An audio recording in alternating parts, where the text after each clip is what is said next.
एक माँ अस्पताल के आईसीयू में बेहोश पड़ी थी। डॉक्टरों ने कह दिया था कि अब सिर्फ दुआ ही कुछ कर सकती है। उनका बेटा, जो एक सीधा साधा और ईमानदार लड़का था, पूरी रात मस्जिद में बैठकर रोता रहा। वो सजदे में गिरकर अल्लाह से बार बार एक ही बात मांग रहा था, या अल्लाह, मेरी माँ को बचा ले।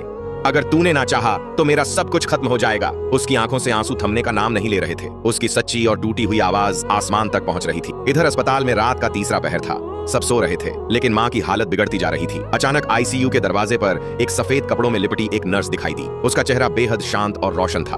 वो चुपचाप अंदर आई। किसी ने उसे आते हुए नहीं देखा।